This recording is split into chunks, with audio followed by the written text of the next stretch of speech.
Kata Nabi sallallahu alaihi wasallam, "Bada al-Islamu ghariban wa sayaudu ghariban kama bada'a, fatuba lil ghuraba." Agama Islam ini kan dimulai dengan keterasingan dan akan kembali di akhir zaman dengan keterasingan. Maka bahagialah orang-orang yang asing di tengah kaumnya. Ini asing dengan kebenarannya. Assalamualaikum warahmatullahi wabarakatuh. Innal hamdalillah nahmaduhu wa nasta'inuhu wa nastaghfiruh wa natubu ilaihi wa na'udzu bihi min shururi anfusina wa sayyiati a'malina. Man yahdihillahu fahuwal muhtadi wa man yudlil falan tajida lahu waliyan mursyida. Asyhadu an la ilaha illallah wahdahu la syarika lah wa asyhadu anna Muhammadan 'abduhu wa rasuluhu alladzi la nabiyya wa la rasula ba'dah. Allahumma shalli wa sallim wa barik ala nabiyyina wa rasulina Muhammadin wa ala alihi wa ashabihi wa man tabi'ahum bi ihsanin ila yaumiddin wa sallama tasliman katsira. Amma ba'd. Allahumma inna nas'aluka 'ilman nafi'an wa na'udzu bika min 'ilmin la yanfa'. Kaum muslimin dan muslimah rahimani wa rahimakumullah. Alhamdulillah, puji syukur kita kehadirat Rabb kita Allah Subhanahu wa taala atas limpahan karunia dan nikmat yang Allah Subhanahu wa taala berikan kepada kita. Salawat beriring salam tak lupa juga kita sampaikan kepada Nabi besar Muhammad sallallahu alaihi wasallam, kepada ahlul bait beliau, kepada para sahabat, dan kepada orang-orang yang berpegang teguh dengan sunnah beliau hingga akhir zaman kelak. Kaum muslimin dan muslimah rahimani wa rahimakumullah. Alhamdulillah, pada malam hari yang berbahagia ini kembali kita berkumpul atas rahmat dan izin Allah Subhanahu wa taala di salah satu rumah di antara rumah-rumahnya, tentunya dalam rangka bertaqarrub, mendekatkan diri kepada Allah Subhanahu wa taala dengan salat, berzikir dan majelis ilmu. Insyaallah pada malam hari yang berbahagia ini kembali kita akan melanjutkan pembahasan yang sudah kita mulai pada bulan lalu, muqaddimahnya. Insyaallah malam hari ini kita akan masuk pada inti kitab, kitab Kun Salafiyan 'alal Jaddah, buah karya dari Syekh Abdul Salam bin Salim As-Suhaimi hafizahullah taala. Kaum muslimin dan muslimah rahimani wa rahimakumullah. Mu'allif rahimahullah ta'ala mengatakan dalam pembahasan yang pertama dari kitab Kun Salafiyan 'alal Jaddah ini, qala al-mu'allif rahimahullah ta'ala al-maqsudu bis sunnati. Mu'allif rahimahullah ta'ala mengatakan yang dimaksud dengan as-sunnah atau pengertian dari as-sunnah, lamma kana minal ma'rufi anna min musammiyati ahli sunnati wal jama'ati as-salafiyyun fayuhsinu at-ta'rif bi sunnati fil lughati wa fil istilah. Kata mu'allif rahimahullah ta'ala, ketika penamaan ahlu sunnah dengan istilah salafiyun ini sudah mulai dikenal oleh banyak orang, di antara nama lain ahlu sunnah wal jamaah adalah as-salafiyun, maka ada baiknya, kata mu'allif rahimahullah ta'ala, kita mengetahui dari pengertian atau definisi as-sunnah itu terlebih dahulu. Nah, sebelum kita akan mengetahui dari nama-nama ahlu sunnah yang lainnya, dari salafiyun, al-firqah an-najiyah, at-taifah al-mansurah, ada baiknya kita terlebih dahulu mengetahui apa yang dimaksud dengan Ahlus Sunnah. Dimulai dari kita mengetahui apa yang dimaksud dengan sunnah itu sendiri. Ya. Sunnah secara bahasa kaum muslimin dan muslimah rahimani wa rahimakumullah, secara etimologi, ya, maknanya adalah at-tariqah was-sirah. Sunnah secara bahasa artinya adalah tariqah, suatu jalan. As-sirah, perjalanan. Wa qad ikhtalafa al-ulama'u. Ini ulama al-lughah, hal sunnatu maqsuratun fil lughati 'ala at-tariqati al-hasanati aw annaha tashtamilu al-hasanah wal qabihah. Para ulama bahasa mereka silang pendapat berkenaan tentang makna sunnah secara etimologi, secara bahasa.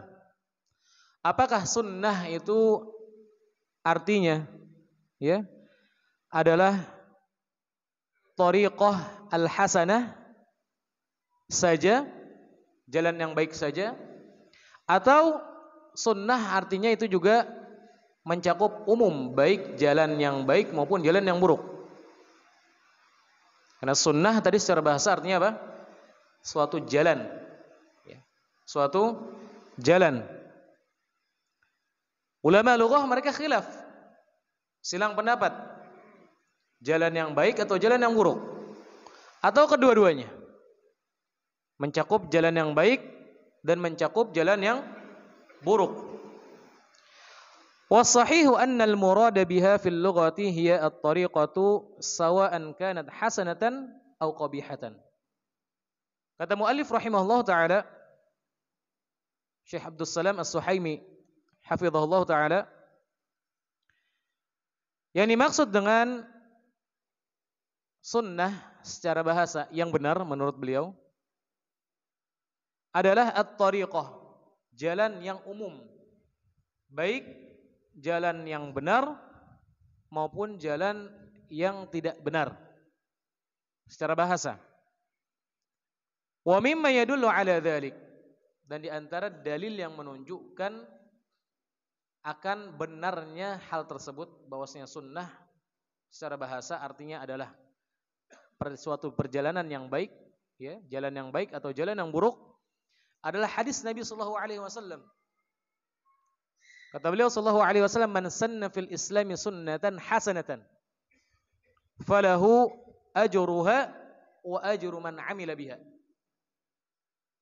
Wa man sanna sunnatan sayyi'atan fa alaihi wizruha wa wizru man amila biha.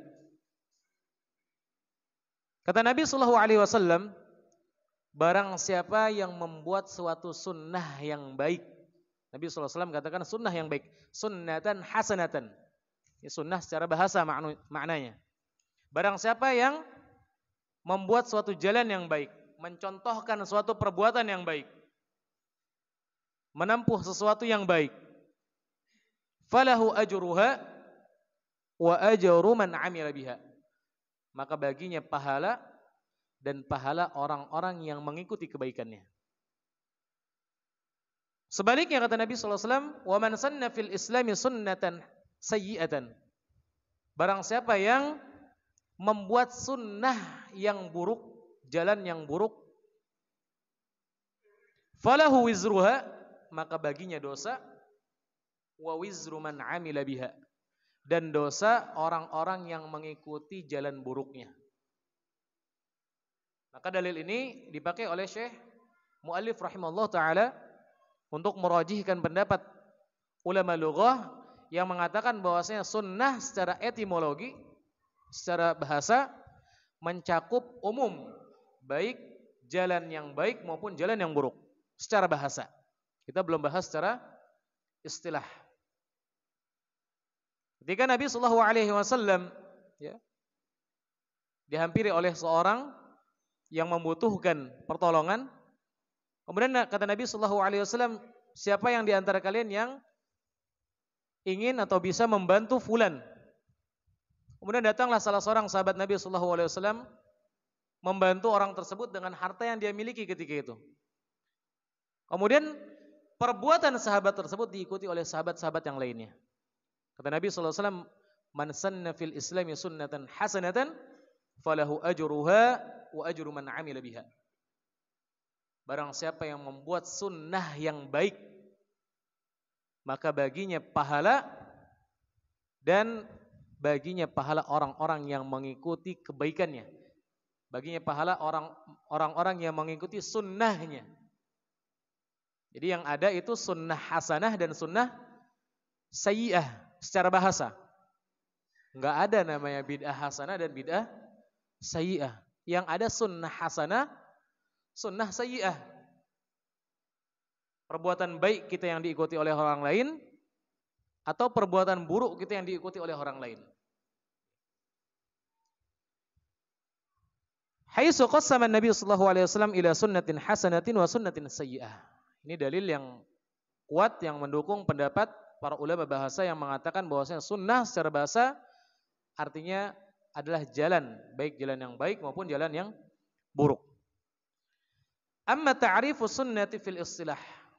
Adapun definisi sunnah menurut istilah syariat, ya, secara terminologi, falah istilahun 'indal muhadditsin, maka sunnah memiliki definisi tersendiri menurut para ulama hadis. Kama anna laha istilahan 'indal usuliyyin, sebagaimana sunnah juga ini memiliki definisi menurut para ulama usul. Wa kadzalika 'indal fuqaha, dan demikian juga sunnah juga memiliki definisi tersendiri menurut ulama fikih. Jadi sunnah punya definisi menurut ulama hadis, punya juga definisi menurut ulama usul, punya juga definisi menurut ulama fikih. Ya, sunnah yang sering kita dengar, ya kaum muslimin rahimani wa rahimakumullah, adalah sunnah yang biasanya menurut definisi ulama fikih, ya.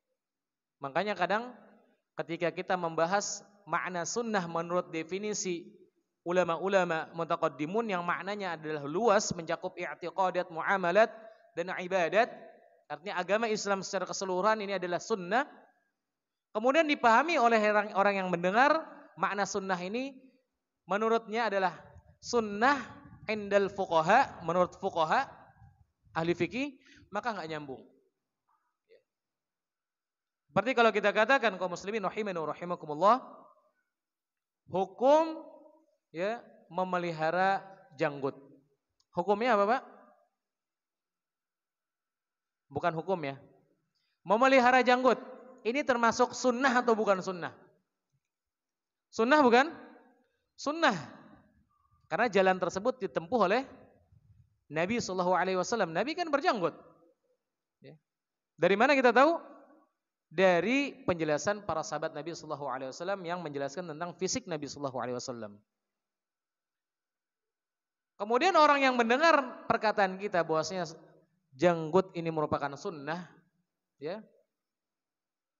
Mereka memahami janggut ini menurut pemahaman ulama fuqaha, ulama fikih. Kalau sunnah berarti menurut ulama fikih apa? Ma yuthabu fa'iluhu wa la yu'thamu tarikuhu. Yang apabila dikerjakan berpahala orang yang mengerjakannya, dan apabila ditinggalkan tidak berdosa pelakunya. Sekarang, Pak, janggut tadi hukumnya apa? Janggut tadi apa? Sunnah. Kalau kita nggak berjanggut, kita potong janggut kita. Boleh atau tidak? Boleh atau tidak? Makanya kalau orang yang mendengar berbeda dengan apa yang kita inginkan, kita menginginkan makna sunnah yang lebih luas. Sedangkan orang yang mendengar, ya selama ini dia memaknai, memahami sunnah itu hal yang dikerjakan berpahala, ditinggalkan tidak berdosa. Sehingga ketika dia mendengar jenggot ini sunnah, berarti dicukur saja nggak apa-apa dong, kan nggak berdosa. Padahal Nabi Shallallahu Alaihi Wasallam katakan apa? Kata Nabi sallallahu alaihi wasallam, perintah untuk memelihara janggut, uhful liha washfus syawarib. Biarkan janggut dan rapihkan kumis. Wa khaliful yahud wa khaliful majus. Selisihilah oleh kalian orang-orang Majusi dan selisihilah oleh kalian orang-orang Yahudi. Nah, orang-orang Yahudi mereka memanjangkan kumis dan juga memanjangkan janggut. Ya. Takut kita serupa dengan mereka, Nabi sallallahu alaihi wasallam mengatakan khaliful majus wa khaliful yahud. Selisihi oleh kalian orang-orang Yahudi dan orang-orang Majusi dengan merapihkan kumis. Karena orang-orang Yahudi dan orang Majusi mereka tidak merapihkan kumisnya. Maka kaum muslimin rahimani wa rahimakumullah, kita bacakan terlebih dahulu sunnah menurut ulama hadis, sunnah menurut ulama usul, dan sunnah menurut ulama fikih. Sunnah menurut ulama hadis maknanya adalah ma uthira ila Nabi sallallahu alaihi wasallam min qaulin aw fi'lin aw taqririn aw sifatin khalqiyatin aw khuluqiyatin aw siratin sawa'an kana qabla al-bi'tsati aw ba'daha. Sunnah menurut para ulama hadis artinya adalah apa-apa yang disandarkan dari Nabi sallallahu alaihi wasallam berupa ucapan, hadis, ucapan, au fi'lin, atau perbuatan Nabi sallallahu alaihi wasallam. Kalau perbuatan Nabi berarti Nabi sallallahu alaihi wasallam melakukan sesuatu, kemudian sesuatu tersebut diceritakan, nampak oleh para sahabat, diceritakan oleh para sahabat kepada orang lain dan dijadikan sumber hukum perbuatan Nabi sallallahu alaihi wasallam. Kalau ucapan jelas keluar dari lisan Nabi sallallahu alaihi wasallam. Au taqrir, atau persetujuan Nabi sallallahu alaihi wasallam, ketetapan Nabi. Takrir. Ya. Ketika Nabi sallallahu alaihi wasallam ditanya suatu hal, kemudian Nabi sallallahu alaihi wasallam diam, tandanya suatu tersebut boleh. Ketika Nabi sallallahu alaihi wasallam makan satu meja makan ya dengan para sahabatnya, kemudian para sahabat ketika itu di kalangan Ansar di kota Madinah ada yang memakan dob, ya, kadal gurun, ya, yang kadrun itu Pak, kadal gurun, dob itu. Kemudian Nabi sallallahu alaihi wasallam tidak ikut memakannya. Namun juga Nabi sallallahu alaihi wasallam tidak melarang sahabat yang memakan dob. Maka ini dibentuk takrir Nabi sallallahu alaihi wasallam. Ketika Nabi sallallahu alaihi wasallam tidak melarang salah seorang sahabat memakan makanan yang tidak beliau makan, ini menunjukkan bahwasanya makanan tersebut adalah halal. Hanya saja Nabi sallallahu alaihi wasallam mengatakan apa? Kaumku tidak memakan hewan tersebut. Itu saja alasannya. Kaumku tidak memakan hal tersebut. Tidak memakan dob. Di Madinah makan. Di Makkah hal tersebut tidak dimakan, ya, dob tidak dimakan. Biasa ini. Dikembalikan kepada uruf berarti. Namun Nabi sallallahu alaihi wasallam membiarkan. Artinya ini takrir Nabi sallallahu alaihi wasallam. Aw sifatin, atau sifat Nabi sallallahu alaihi wasallam. Baik sifat khalqiyah, bentuk Nabi sallallahu alaihi wasallam. Nabi sallallahu alaihi wasallam disifati dengan orang yang berpostur tubuh ya ideal, rambutnya tidak lurus dan tidak keriting, ikal. Kemudian Nabi SAW disifati memiliki bahu yang lebar. Kemudian Nabi SAW disifati juga memiliki wajah yang tampan, pipi yang putih. Ini merupakan sifat-sifat khalqiyah. Au khuluqiyah, atau sifat-sifat akhlak. Di antara akhlak Nabi SAW, bahwasanya Nabi SAW adalah seorang yang pemalu. Bahkan dikatakan oleh para sahabat, lebih malu daripada seorang gadis pingitan. Pemalu Nabi sallallahu alaihi wasallam. Namun diiringi dengan pemalunya tersebut juga Nabi sallallahu alaihi wasallam pemberani. Memiliki sifat-sifat kedermawanan. Ini sifat khuluqiyah, akhlak. Baik orangnya. Aw siratin, atau suatu perjalanan. Baik sebelum diutus menjadi rasul atau setelah diutus menjadi Rasul. Ini makna sunnah menurut ulama hadis. Kita lihat makna sunnah menurut ulama usul fikih. Apa sunnah menurut ulama usul? Tutlaqu ala ma jaa manqulan 'anil Nabi sallallahu alaihi wasallam mimma lam yunassa alaihi fil kitabil aziz. Sunnah menurut ulama usul artinya adalah setiap yang diitlaqkan, ya, apa saja yang datang dari Nabi sallallahu alaihi wasallam, apa saja yang dinukilkan dari Nabi sallallahu alaihi wasallam, mimma lam yunassa alaihi fil kitabil aziz, yang tidak termasuk bagian dari Al-Qur'an. Itu sunnah. Al-Qur'an datangnya dari Nabi sallallahu alaihi wasallam juga kan? Perantaranya. Namun yang selain Al-Qur'an, ya, ucapan beliau, perbuatan beliau yang datang dari Nabi sallallahu alaihi wasallam selain Al-Qur'an, itu namanya sunnah menurut ulama usul. Bal innama nussa alaihi min jihatihi. Hanya datang dari sisi Nabi sallallahu alaihi wasallam. Bukan wahyu dari Allah Subhanahu wa taala berupa Al-Qur'an. Ya, thaib, hadis juga berupa wahyu. Ya, tapi dari sisi Nabi sallallahu alaihi wasallam tidak termasuk bagian dari Al-Qur'an yang 30 juz itu. Jadi wahyu itu ada Al-Qur'an dan hadis juga merupakan wahyu. Karena kata Allah Subhanahu wa taala, "Wa may yantiqu 'anil hawa in huwa illa wahyu yuha." Tidaklah yang keluar dari lisan Nabi sallallahu alaihi wasallam itu dari sesuatu yang berupa hawa nafsu, melainkan yang keluar dari lisannya adalah wahyu yang diwahyukan. Baik Al-Qur'an maupun hadis Nabi sallallahu alaihi wasallam. Namun Al-Qur'an tersendiri kalamullah yang lafaz dan maknanya datang dari Allah Subhanahu wa taala, sedangkan hadis ini redaksinya dari Nabi sallallahu alaihi wasallam. Kama bayanan lima fil kitabi aula. Kana bayanan lima fil kitabi aula. Baik sunnah menurut usul fikih ini yang datang dari sisi Nabi sallallahu alaihi wasallam sebagai penjelasan dari Alkitab atau tidak. Karena di antara fungsi hadis adalah sebagai penjelasan dari Al-Qur'an.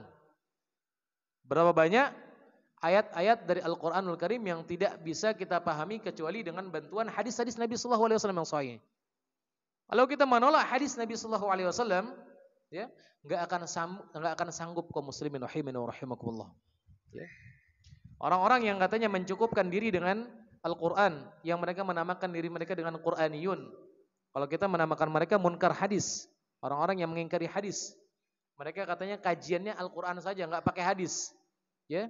Kita tanya sama mereka, kalau salat berapa rakaat, Pak? Kalau salat isyanya berapa rakaat? Kalau jawab 4, suruh buka Al-Qur'an di mana ada, ya, perintah salat isya itu 4 rakaat. Enggak akan nemu, Pak. Ya. Enggak akan nemu. Adanya di mana? Di hadis Nabi sallallahu alaihi wasallam. Kata Nabi sallallahu alaihi wasallam, "Shallu kama ra'aitumuni usalli." Salatlah kalian sebagaimana kalian melihat aku salat. Nabi sallallahu alaihi wasallam salat isya 4 rakaat, maka perbuatan Nabi sallallahu alaihi wasallam berupa salat 4 rakaat pada waktu isya merupakan penjelasan dari firman Allah Subhanahu wa taala, "Wa aqimus shalah." Dan dirikanlah oleh kalian salat. Hafidhu 'alas salawati was salatil wusta. Jagalah oleh kalian salat-salat dan juga salat al-wusta. Al-wusta juga tidak kita ketahui kecuali dari hadis Nabi sallallahu alaihi wasallam. Kata Nabi sallallahu alaihi wasallam, "Wa hiya salatul 'asr." Salat wusta adalah salat asar. Enggak akan sanggup siapapun orang yang berani atau mencoba menolak hadis Nabi sallallahu alaihi wasallam yang sahih, enggak akan sanggup. Bahkan katanya orang-orang Qur'aniyun, orang-orang munkarul hadis, mereka mengatakan kenapa mereka mencukupkan diri dengan Al-Qur'an? Mereka beralasan dengan hadis Aisyah radhiyallahu taala anha. Ketika Aisyah ditanya oleh sahabat yang bertanya tentang akhlak Nabi sallallahu alaihi wasallam. Kemudian Aisyah menjawab apa? Kana khuluquhu Al-Qur'an. adalah akhlak Nabi sallallahu alaihi wasallam itu adalah Al-Qur'an. Jadi itulah landasan mereka mengatakan kami mencukupkan dengan Al-Qur'an. Landasannya apa? Landasannya hadis Aisyah. Lah itu hadis bukan? Hadis. Ya. Jadi untuk menolak hadis pun mereka butuh hadis. Nggak akan sanggup kaum muslimin rahimani wa rahimakumullah. Takaran zakat. Di Al-Qur'an hanya perintah global. Ya wa atuz zakah. Tunaikan oleh kalian zakat. Enggak ada perinciannya. Tafsilnya hanya ada dalam hadis Nabi sallallahu alaihi wasallam. Kemudian kaum muslimin rahimani wa rahimakumullah. Wa tutlaqu sunnatu fi istilahil fuqaha. Sekarang kita masuk pembahasan sunnah menurut ulama-ulama fikih. Wa tutlaqu sunnatu fi istilahil fuqaha ala ma laysa biwajibin. Kalau definisi fikih lebih ringkas lagi ya. Menurut ulama fikih, sunnah artinya adalah yang bukan wajib. Sunnah artinya yang bukan wajib. Fayuqalu hadza syai'u sunnah. Seperti para ulama mengatakan ini adalah sesuatu yang sunnah. Artinya tidak wajib. Ya, tidak wajib. Ai laisa bi fardhin, bukan sesuatu yang fardu. Wala wajibin, bukan sesuatu yang wajib. Wala muharramin, bukan sesuatu yang haram. Wala makruhin, bukan sesuatu yang makruh. Kalau sunnah menurut ulama fuqaha artinya yang bukan wajib, yang bukan haram, yang bukan makruh. Ya, sunnah yang apabila dikerjakan berpahala, ditinggalkan apa? Rugi. Ya. Jangan ditinggalkan tidak berdosa. Sunnah itu menurut ulama fikih apabila dikerjakan berpahala, ditinggalkan rugi. Ya. Dan sunnah menurut kita secara definisi fuqaha dengan menurut para ulama juga ditinjau dari perspektif mereka para fuqaha itu juga berbeda, Pak. Ya. Kalau kita ketika meninggalkan suatu pekerjaan, suatu amalan, suatu ibadah yang hukumnya adalah sunnah, ya, kita akan mengatakan apa? Enggak apa-apa ditinggalkan. Sunnah ini kok cuma sunnah. Cuma katanya. Ya. Berbedanya kita dengan keadaan para salaf orang-orang terdahulu, ketika mereka ditanyakan kenapa mengerjakan ini, mereka mengatakan karena sunnah. Kalau kita kenapa meninggalkan ini? Jawabannya apa? Karena sunnah, sama jawabannya. Ya. Mereka mengerjakannya karena sunnah, kita meninggalkannya karena sunnah. Jawabannya sama-sama. Sama-sama sunnah. Walakinna sunnata 'inda katsirin minas salafi awsa' min dzalik. Akan tapi kata beliau hafizahullah taala, sunnah menurut kebanyakan para ulama salaf ya adalah sesuatu yang lebih luas dari apa yang telah didefinisikan oleh ulama hadis, ulama fikih dan ulama usul. Idh yu'nuna bis sunnati ma'nan awsa'u min ma'naha 'indal muhadditsin wa 'indal usuliyyin wa 'indal fuqaha. Idh yu'nuna bis sunnati muwafiqatul kitabi wa sunnati rasulih sallallahu alaihi wasallam wa ashabihi sawa'an fi umuril i'tiqadati awil ibadati wa yuqabiluha al bid'atu. Sunnah menurut para ulama salaf, ulama mutaqaddimin, ya, maknanya adalah apa-apa yang berkesesuaian dengan Alkitab, Al-Quran, dan hadis Nabi Sallallahu Alaihi Wasallam, serta sesuai dengan apa yang dipahami oleh para sahabatnya, sama saja dalam perkara yang merupakan i'tiqadat, ya, teologi, awil ibadat, atau perkara ibadat, baik ibadat yang berupa ritual maupun ibadah sosial, wa yuqabiluha al-bid'ah, yang merupakan lawan juga dari bid'ah.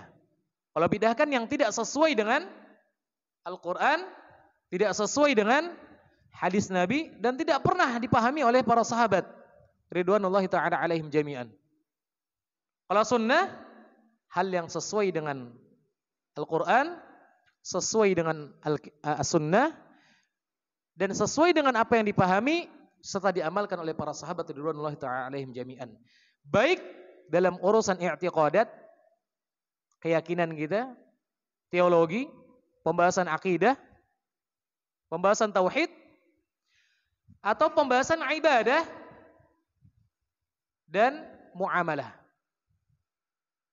Jadi kalau kita salat isya'nya 4 rakaat, berarti salat isya' kita sesuai dengan sunnah. Kalau salat isya'nya 5 rakaat, berarti salat isya' kita tidak sesuai dengan sunnah. Berarti salat isya' 4 rakaat, ya, yang hukumnya secara fikih fardu, itu sunnah bukan? Sunnah. Jadi kalau salat isya' 5 rakaat, itu sunnah bukan? Bukan. Apa? Lawan daripada sunnah? Bid'ah, mengada-ngada berarti kan? Enggak sesuai dengan Al-Quran dan tidak sesuai dengan hadis Nabi sallallahu alaihi wasallam, serta tidak ada yang memahami hal demikian dari para sahabat. Enggak ada satupun para sahabat yang mengamalkannya pun. Dari jumlah ratusan ribu para sahabat, enggak ada satupun yang pernah salat isyanya 5 rakaat kecuali karena lupa. Ya. Lupa, enggak sengaja. Saya pun pernah jadi imam salat isyanya 5 rakaat. Udah salam, baru jamaahnya bisik-bisik. Kayaknya salatnya tadi 5 rakaat deh. Iya, kok enggak bilang subhanallah? Ada lagi yang baru ngaji bilang, saya kira Ustadz bikin syariat baru. Saya bilang kalau bikin syariat baru saya kafir langsung kata saya. Iyalah kita bikin syariat baru. Hukumnya kufur, ya. Tasyri'. Saya sholat 5 rakaat tadi lupa Pak, kenapa nggak diingetin? Biasa, ya. Kalau hal lupa, ini suatu yang biasa. Adapun kalau menyengaja dan meyakini bahwasanya sholat isya itu 5 rakaat, ya, maka ini adalah suatu yang menyelisihi sunnah. Jadi paham makna sunnah menurut ulama salaf, Pak? Jadi jenggotan ini hukumnya apa? Hukumnya apa secara ulama fuqahanya? Apa? Kalau menurut ulama manhaj, ulama salaf, jenggot ini sunnah. Menurut ulama fikih, jenggot ini apa? Wajib lah. Kenapa? Kenapa kita tahu wajib? Karena ada larangan dari Nabi sallallahu alaihi wasallam untuk mencukurnya. Berarti kalau dilarang untuk dicukur, hukumnya apa? Wajib. Ya. Karena ada kaidah usul, al-amru yadullu ala, perintah itu ya asalnya adalah dalalatun lil wujub. Ya. Dalil akan wajibnya suatu hal. Sebaliknya, ya, an-nahyu dalalatun ala tahrim. Larangan asalnya menunjukkan hal tersebut adalah haram. Kecuali ada dalil yang memalingkan makna haram kepada makna makruh. Kecuali ada dalil yang memalingkan makna wajib kepada makna sunnah. Kalau enggak ada, berarti dikembalikan kepada hukum asal. Hukum asalnya perintah adalah wajib, hukum asalnya larangan adalah haram. Jadi kaum muslimin rahimani wa rahimakumullah, ketika dikatakan oleh para ulama fulanun ala sunnah, fulan ya dia beragama sesuai sunnah, maknanya di sini apa? Sesuai dengan Al-Qur'an, sesuai dengan hadis Nabi menurut pemahaman para sahabat ridwanullahi ta'ala alaihim jami'an. Jadi enggak salah kaum muslimin rahimani wa rahimakumullah ketika kita menamakan kajian sunnah. Ya. Kan ada orang yang mempermasalahkan katanya. Oh kalau sana golongan sana katanya kajian sunnah, kita bikin sini kajian apa? Kajian wajib katanya. Oh kalau mereka ustadznya ustadz sunnah, kita lebih lagi katanya. Kita ustadznya ustadz wajib katanya. Orang enggak paham berarti. Enggak belajar makna sunnah menurut ulama mutaqaddimin. Ya, mereka hanya belajar sunnah menurut ulama fikih. Ya. Belum belajar sunnah menurut ulama usul, belum belajar sunnah menurut ulama muhaddisin, belum belajar sunnah menurut ulama-ulama mutaqaddimin yang lebih luas lagi maknanya. Ya. Kata Imam Al-Barbahari rahimahullah taala dalam kitab beliau Syarhus Sunnah, as-sunnatu hiyal Islam wal Islamu huwa as-sunnah. Sunnah adalah Islam, Islam adalah sunnah. Jadi kalau diitlaqkan secara umum, sunnah itu maknanya apa? Ya agama yang dibawa oleh Nabi sallallahu alaihi wasallam, agama Islam ini. Sunnah ini. Di sunnah artinya adalah Islam. Makanya para ulama mutaqaddimin ya, banyak mereka mengartikan sunnah maknanya adalah i'tiqadat, pembahasan-pembahasan i'tiqadat, pembahasan-pembahasan akidah seperti kitab Ushulus Sunnah, pokok-pokok sunnah. Maksudnya pokok-pokok keyakinan. Ada kitab Syarhus Sunnah lil Muzani atau lil Imam Al-Barbahari. Kedua-duanya punya kitab Syarhus Sunnah. Syarh sunnah artinya penjelasan as-sunnah. Padahal isinya pembahasan akidah. Isinya pembahasan tauhid, enggak ada isinya pembahasan ya hukum berwudu sebelum salat. Ya, hukum bersuci ya sebelum memegang mushaf, enggak ada. Isinya pembahasan-pembahasan tentang akidah dan tauhid. Udah, azan ya, Pak. Azan Abu Aman.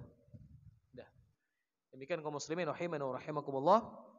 Apa yang bisa kita sampaikan pada kesempatan kali ini, insyaallah biidznillah kita sambung pada kesempatan berikutnya.